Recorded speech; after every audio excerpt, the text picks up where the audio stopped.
right. Hello, everyone. So today I'm standing in for Bridget and Amber. They're off to learn everything marketing for this lunch hour. So I'm stepping in. My name is Lan Tan, and I am part of the Edmonton Rainforest team. So it's such a pleasure to meet a lot of you. I have one of my colleagues here, Kim. Hi, Kim. And really Gosling. How you doing? I'm doing great. So what we're going to do is we're going to follow the same agenda as always. We're going to start with a land acknowledgement. We're going to tell you a little bit about rainforest in the video, and then I'm going to introduce our awesome two speakers today. And the good thing is the story is straight now. They've just met up and they have got all on the same page. So we're going to hear an amazing story of Propra. We have Al-Karim Khimji. Did I pronounce it correctly? Yeah, Al-Karim Khimji, like kimchi, but Khimji. Okay, so we have Al-Karim Khimji and Craig Adam in the room, and they're going to talk to us about their amazing startup and also a little bit about their recent journey they've had last week. Some very exciting stuff. So let's start. I think we have a good number now. So let's just start with our land acknowledgement.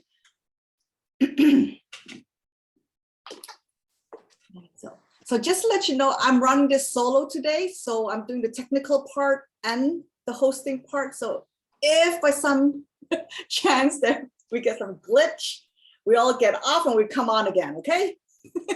I've tested this out now. It should work, but just in case. So let me just start with our land acknowledgement.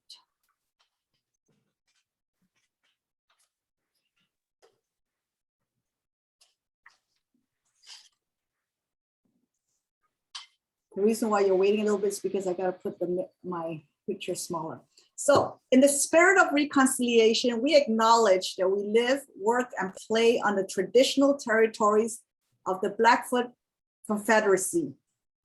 The Siksika, Kainai, Pikani, the Tsutsina. Okay, this one, I'm sorry, I cannot pronounce. Nakota Nations, the Métis Nations, Region 3, and all the people who make their homes in the Treaty 7 region of Southern Alberta. For those in Edmonton, where I'm dialing in from, we acknowledge the traditional land of the Treaty 6 territory of the Cree, Dene, Blackfoot, Saulteaux, Nakota Sioux, as well as the Métis. These sacred gathering places provide us with an opportunity to engage in and demonstrate leadership on reconciliation. Thank you for your enthusiasm and commitment in joining Rainforest Alberta in doing so. So welcome everyone. We are a community of innovators, doers, dreamers, and connectors and builders. Welcome. If anybody wants to tweet about us, there's the hashtag @RainforestAB, @RainforestYEG. And we will start with a video about the rainforest. What does it take to realize an idea or for a seed to sprout? At Rainforest Alberta, we know the answer is rooted in trust. Traditionally, Albertans have cultivated their ideas in established systems. Inputs that don't fit these systems are weeded out. Opportunities for growth are missed. But now, Albertans want a dynamic landscape that can evolve organically, like a rainforest. At Rainforest Alberta, we believe a culture of trust is the fertile soil where ideas grow.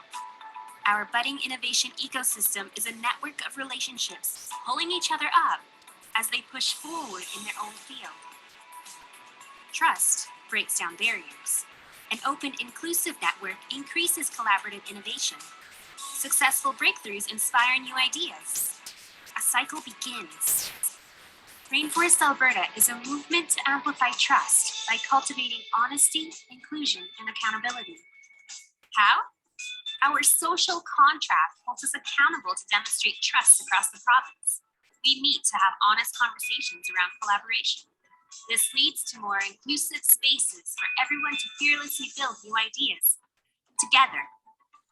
By raising the standard of trust, Alberta's ideas, talent, and resources can be evergreen. Visit rainforestab.ca to sign the social contract and start growing together. Awesome. Uh-oh. So, Stop. you got an idea for a I needed an online store for my jewelry design Okay, business, sorry about so that. Shop Here, powered by Google, built me one for Right. free. This isn't just for jewelry shops. It is for Okay.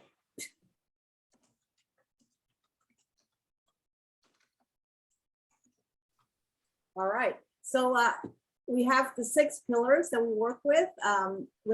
Lunch Without Lunch is one of the pillars where we like to cultivate the culture of the rainforest, and also in our engaged activities.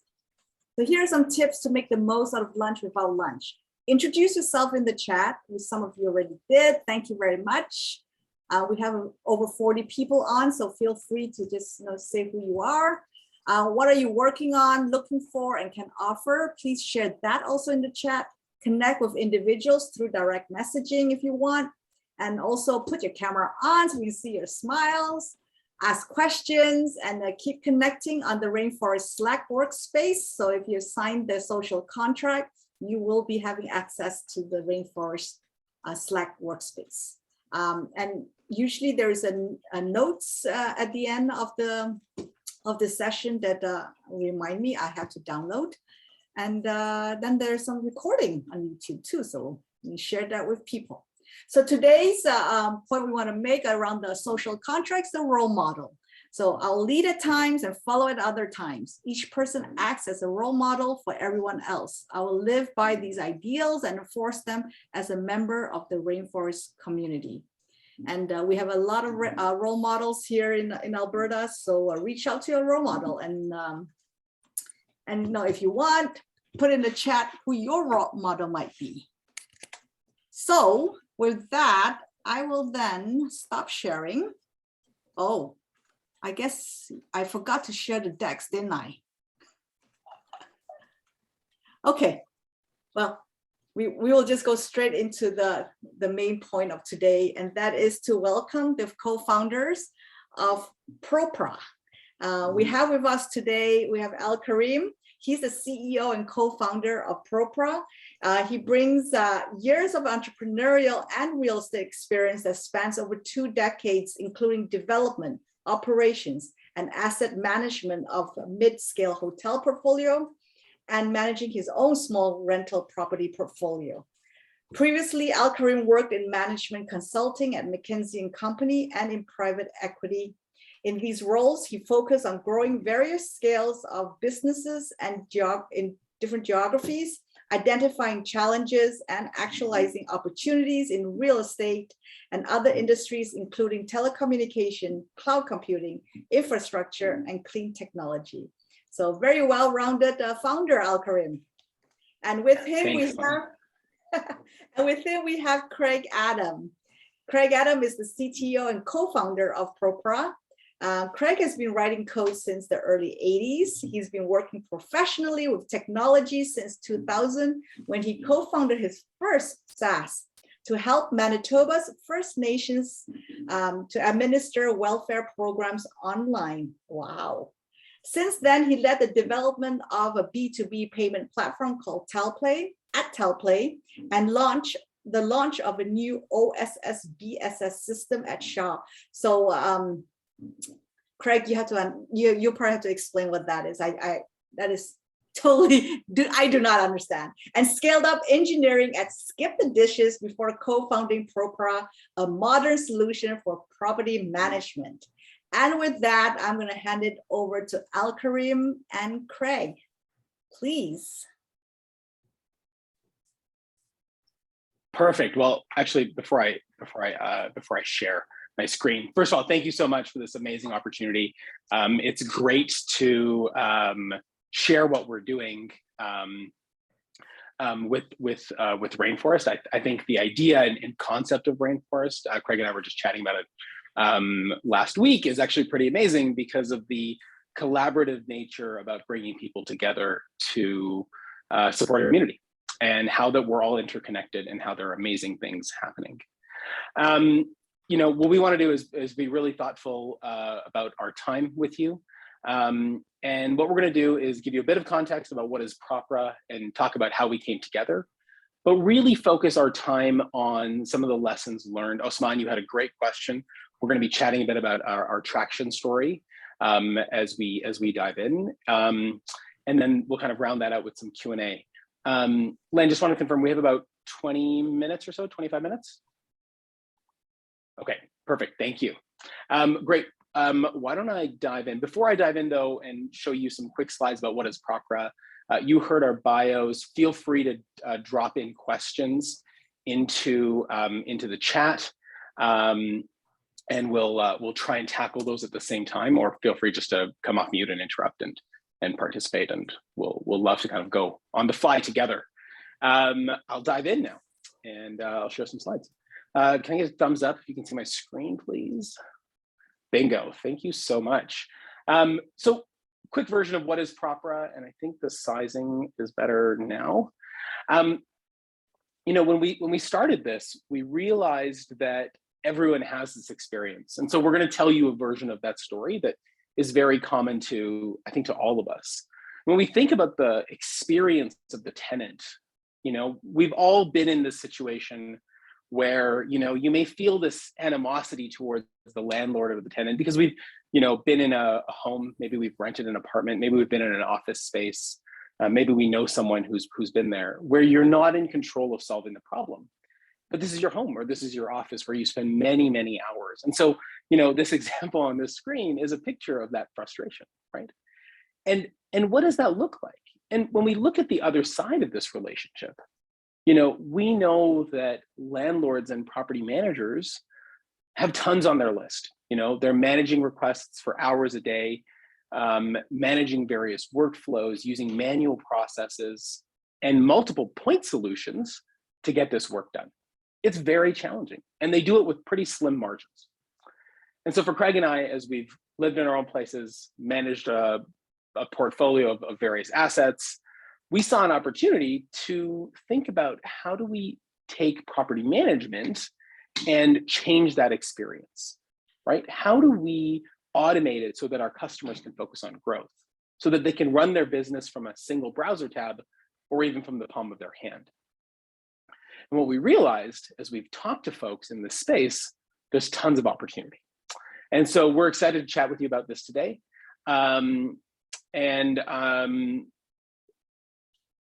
me share us a bit more of the background. So Craig and I came together through our relationship with Harvest Builders.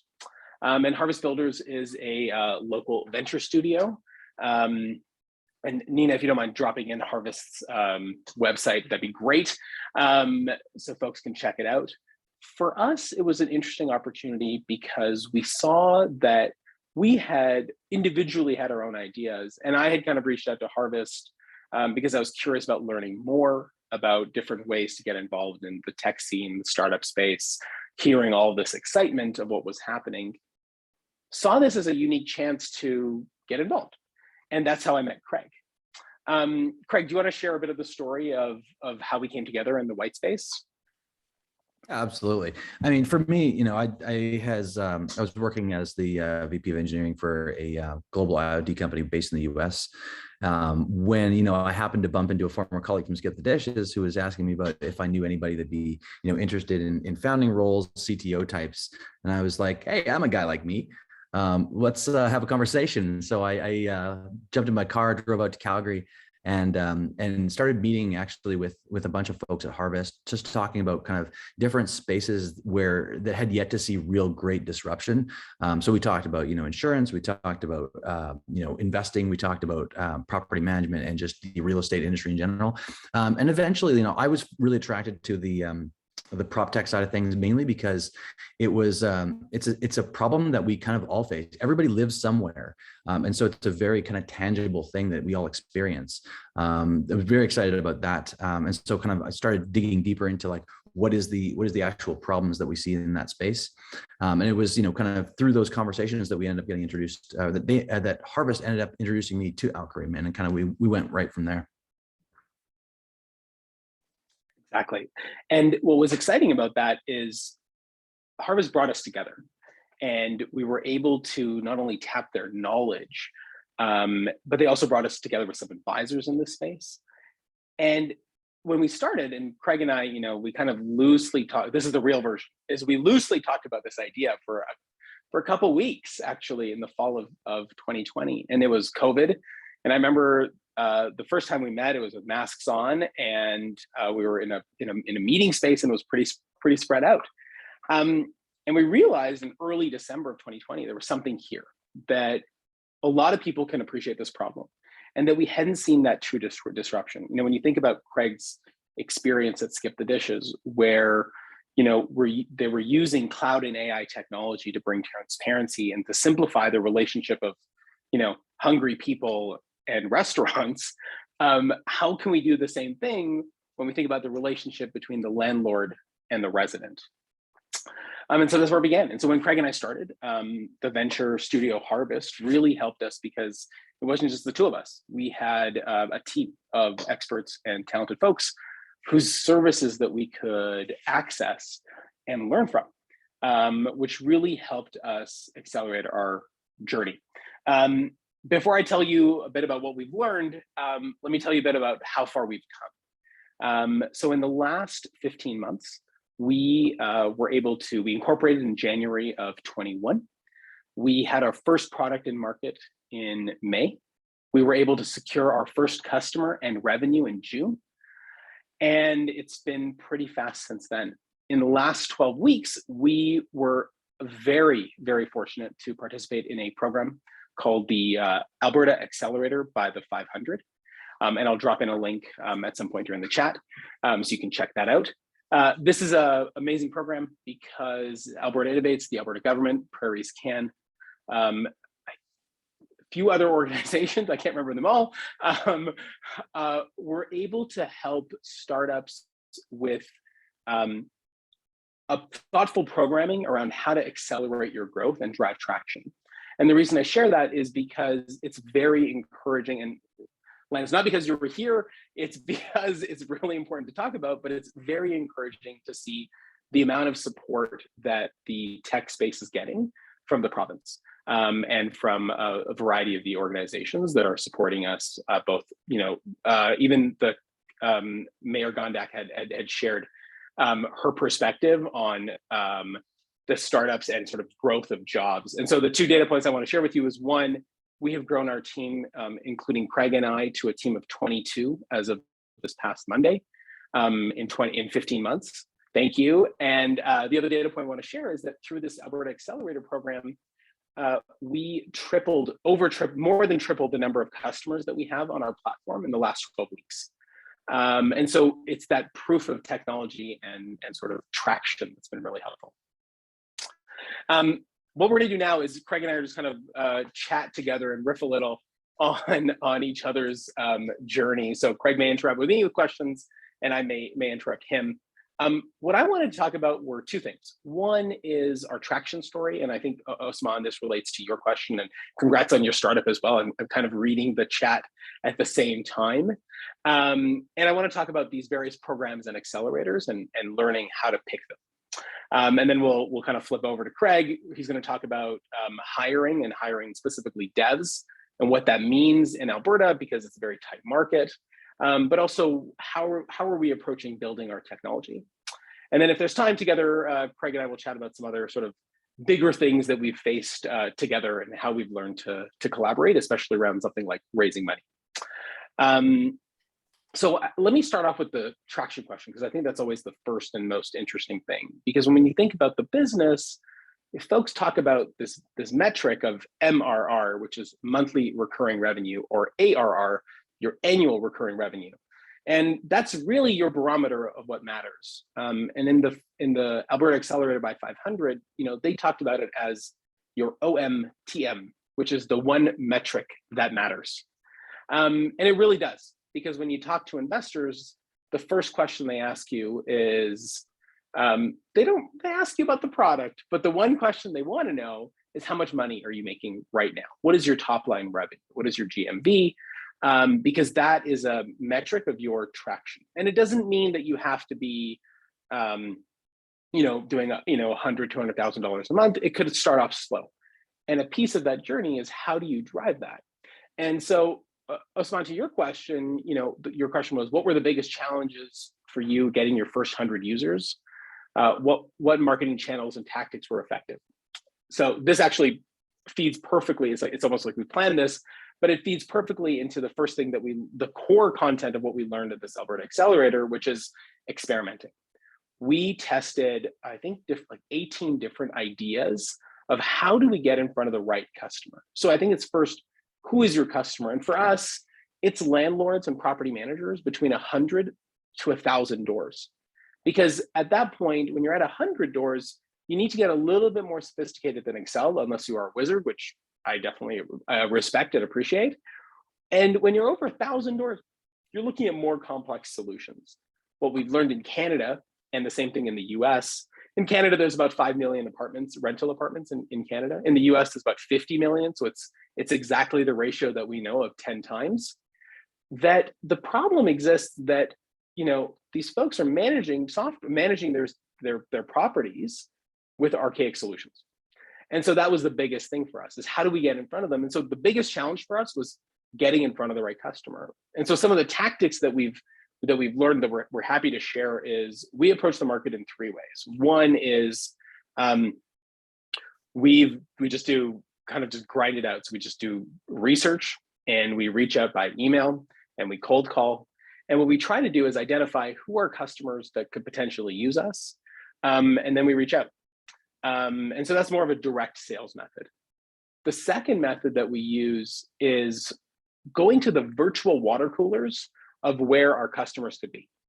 And it may not be the virtual, maybe it's the actual water cooler, which is associations and trade shows, right? So we're members of the Calgary Residential Rental Association, the Alberta Rental Landlord Association.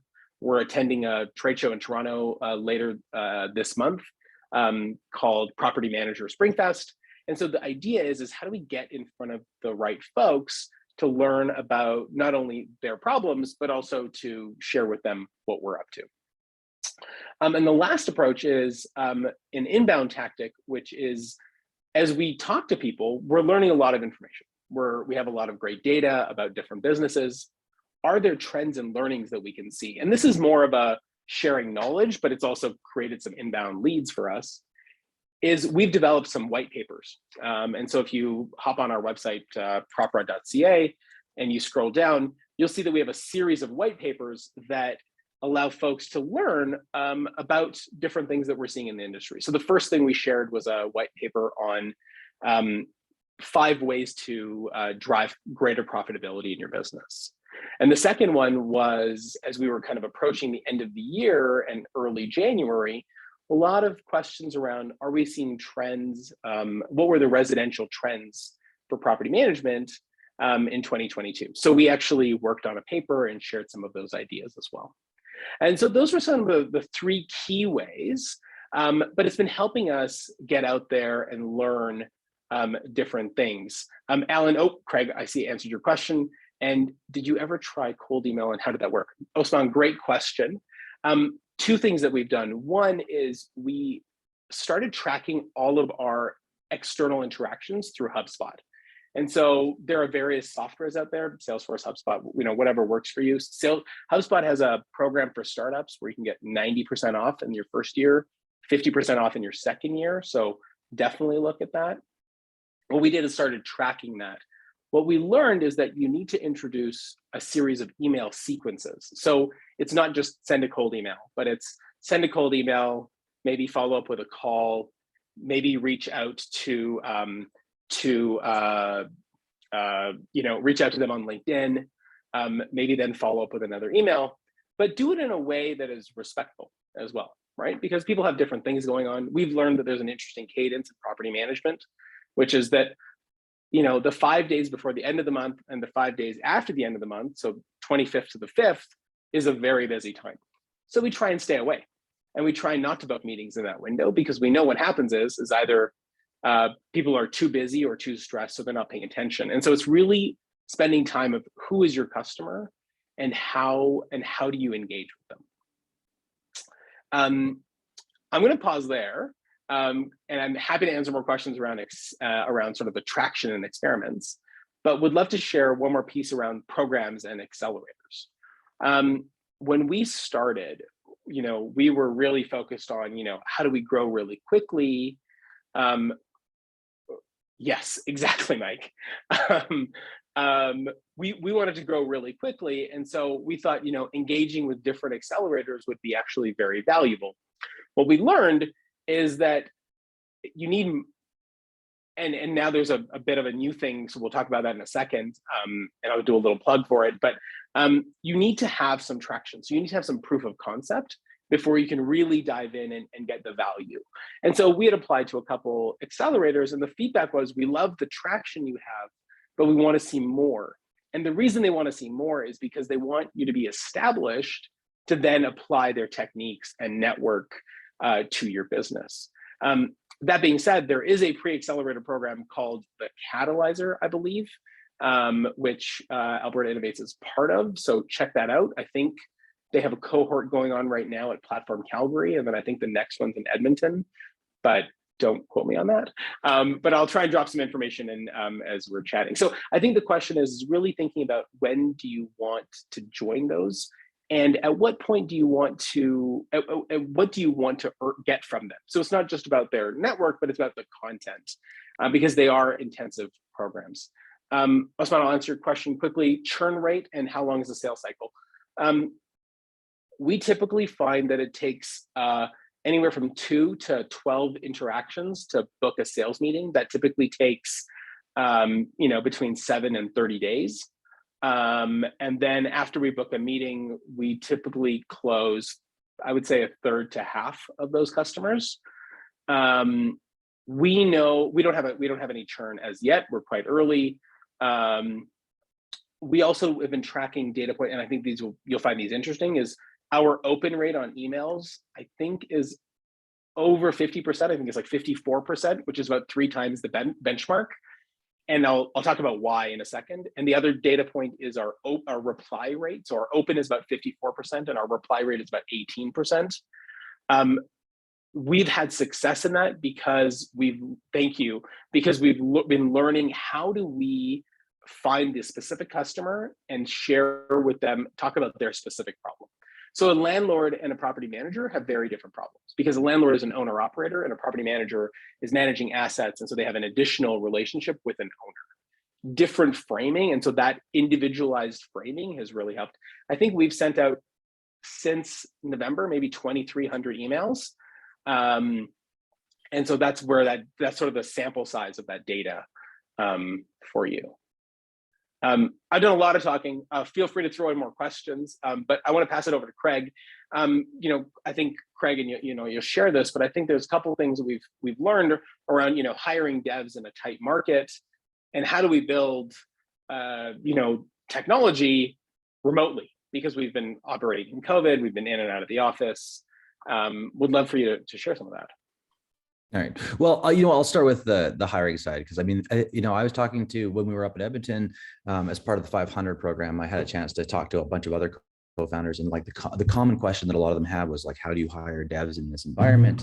How do you build a technical team? And I think that we have, a little bit of a cheating advantage in that, I'm right there in the code with our devs. And so I'm able to, see how people are performing and see whether they're able to, whether they're up to the task that we have, that we kind of laid out, the challenge that we offer them.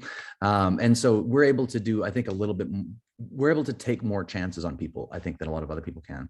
But I will tell you a little bit about, what our approach is, and what we found successful about it and why it's been working for us.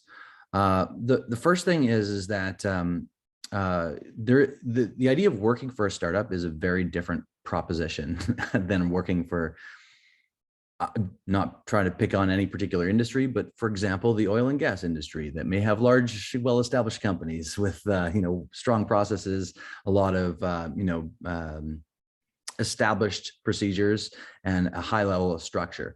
The startup, comparison is, it's a lot of kind of fast moving and also, fast changes, a lot less structure. So you get, when I think about hiring people into a developer role, I never hire for a front-end developer, a back-end developer. I hire full stack developers, even if they happen to be better at one or the other, because the expectation is we're a startup and you have to go where the work is, and and the work is what is going to create the most value for our customers. So sometimes that's front end, and that means, I'm more of an infrastructure back-end guy, but I write front-end code, I write mobile code if that's what the need is, and I expect that from the entire team. And so that's kind of the first thing, is that rather than being in a particular box, you have to be able to adapt to everything, which for some people is great. For other people, it isn't great, right? And that's why when I think about hiring, a lot of what I try to do is be clear on the distinction of the opportunity. For some people, the things that a startup offers are very attractive in comparison to kind of a traditional larger organization, and for some people it's the exact opposite. And I don't think there's any judgment here. I think that both are valid career choices. But for me and for the team that I'm trying to build at this stage in our startup, we want to make sure that we've got people who are excited about this particular opportunity. Ooh, I get to talk about tech stack. I'm looking forward to that. Okay, so going back to hiring though, the other thing that I look at is that we take a very deliberate and planned approach to building out the team. It's not just let's get warm bodies. We very carefully select people who bring a different background, both technically as well as kind of experience in different industries, as well as experience levels. So I have I like to start with the top end, which is to say people who are at the stage in their career where they realize that they're top level senior devs, but they realize that they're going to be limited in their earnings potential, in the the reward that they can capture from their experience, as long as they're working for somebody else. And what they really want is either they go off and start up a new create their own startup, or they join an established startup with the expectation that they're going to get a significant equity stake, or for them a significant equity stake, so that they can actually not just collect a salary from their work, but actually build something much more meaningful that can set them up for future success as well. So that's kind of the one end of the spectrum, is these fairly senior people who are maybe financially stable themselves, but they are looking to kind of grow beyond the limitations of the traditional employment. This gives them an opportunity to trade on their skills in exchange for a larger equity stake. The other end, and this is really important, so it's great to have those people, but there's also, you can only have so many of those people. We also need a lot of just people that are going to get the work done. And so the other end of the spectrum that I like is the scrappy starter, as it were, right? These are people at the outset of their career, or who have recently pivoted into software development as a career. And they don't necessarily have a lot of track record yet. So you're taking a chance on them. If you can pair them up with well-established senior people who can mentor them and get them on the right track, it can absolutely, help them very quickly move from like being a super junior into, maybe an early stage intermediate much faster than they would in a traditional environment, because there's this high level of pressure to get, things accomplished. And because there's less of a box that people have to work in, they can kind of spread out and find the area that most suits their interest as well as their capabilities. So that's kind of those two ends of the spectrum really are the key to, I think, building a strong dev team at the early stage.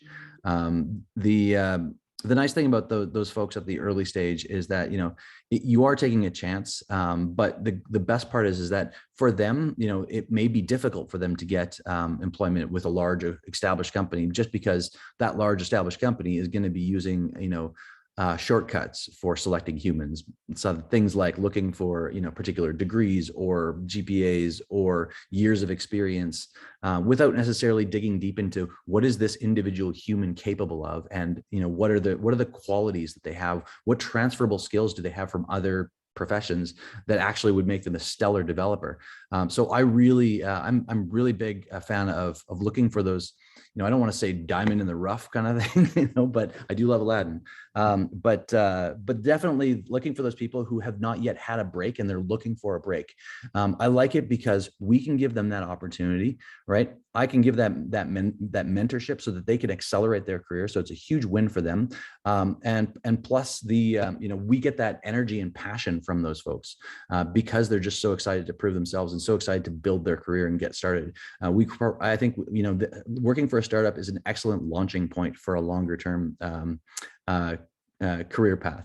That's a great comment, Gary. I love that. It's absolutely, you hire people.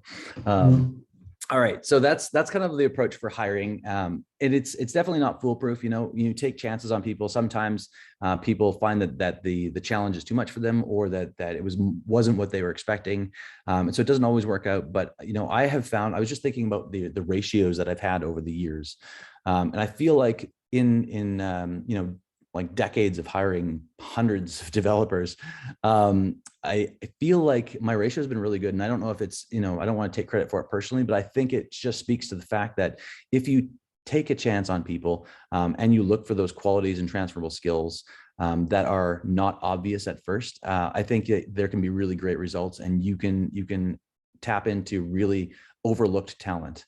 And I think that's especially true in the prairies, you know, where we don't necessarily have access to Google, Facebook, Apple, whatever. You know, a lot of people that we work with, you know, come from, you know, big companies, Shaw, for example, or, you know, the finance industry. And I know when I used to be in Winnipeg, it was all insurance companies, a lot of oil and gas in Alberta, but it's the same kind of situation. Anyway, so that's my approach on hiring, and, you know, been very happy with the results. Let's get to the technology part, if that's all right.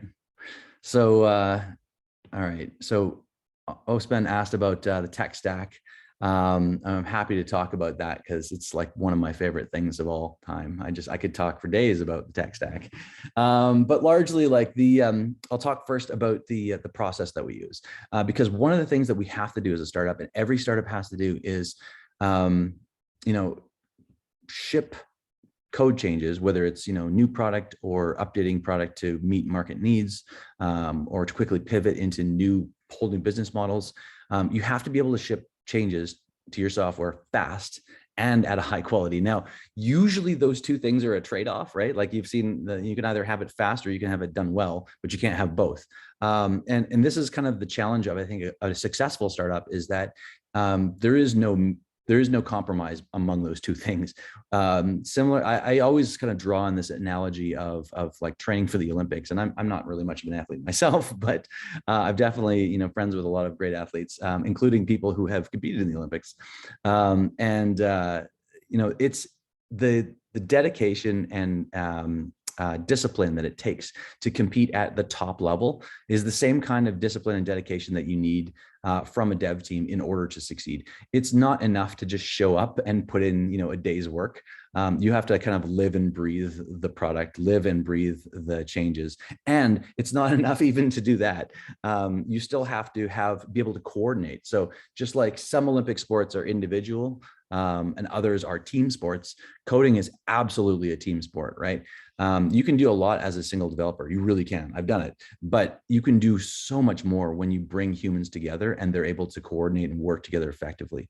And to do that takes a few things. There's some really key ingredients to building an effective dev team, and they're not rocket science, but they are really, really important. I would say the first is trust. When you talk about a dev team working together, they're often, like, one of the things that we rely on to both ensure quality as well as to, you know, keep accountability among each other, is we use code reviews. So, you know, everything that I write has somebody else on the team look over it and say, yeah, that makes sense, or challenge me on, you know, bad ideas or mistakes or anything, and vice versa. So we're always reviewing one another's code. When you are putting your code out like that, but you're making yourself vulnerable. You're saying, here, take a look at my work and criticize me. And that takes a high degree of trust on a team. If you don't feel like you can trust your teammates, you're not going to want to do that, or you're going to slow down, or you're going to take way too much time checking everything because you want to appear perfect, because you just don't want to be challenged by those people that you don't trust. And conversely, if you're not sure if people if the person's code, if they trust you, you may hold back your comments because you're worried about offending them, or you may be worried about kind of causing waves. When there's a high degree of trust on a team, you can speak honestly. It's kind of the idea of radical candor. You can just speak the truth and know that it's coming from a place of, we're all trying to achieve something together. We trust that this isn't a personal attack. We trust that we are going to have a better product as a result of this feedback. Okay, so that's one of the big things. The other thing that I think, in addition to trust, is you have to have discipline, right? It's not enough to have that, a warm, fuzzy environment. You have to also have this, just like an Olympic team has to show up every day and has to go through the training. They have to push themselves beyond their comfort zone.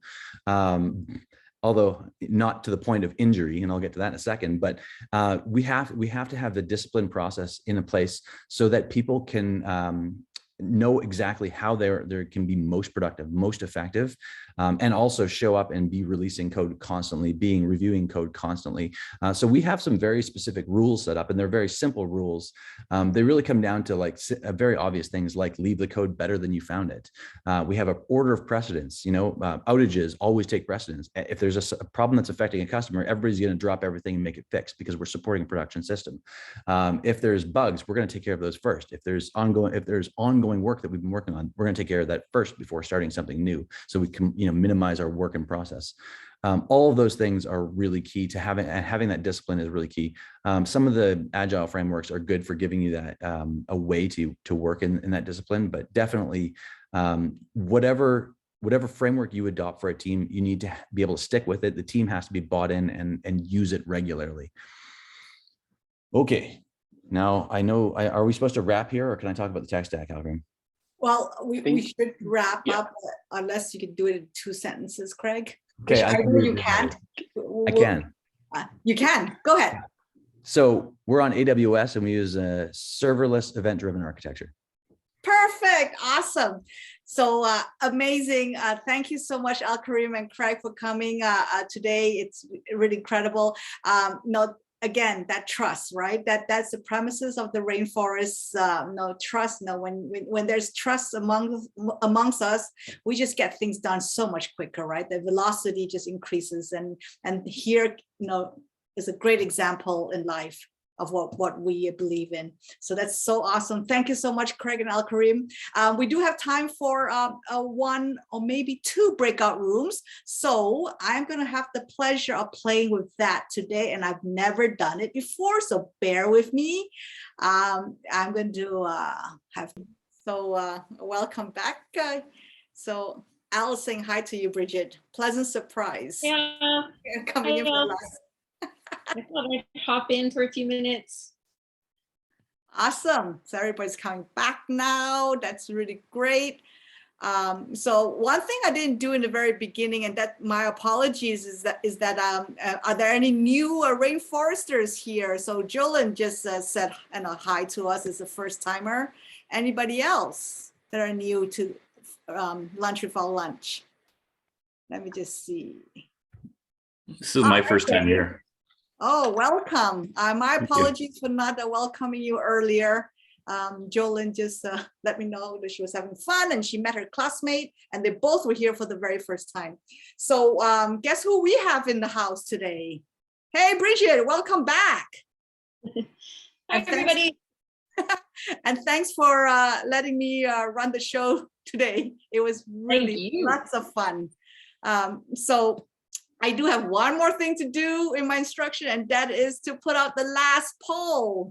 So please go ahead, everyone. Have fun there. And with that said, there was no community announcement, and we are at top of the hour. So I just want to thank everyone. Thank you, Craig and Al-Karim, for coming, sharing your amazing story, and also on wearing my other hat, thank you for putting a huge plug for all the accelerator programs in Alberta.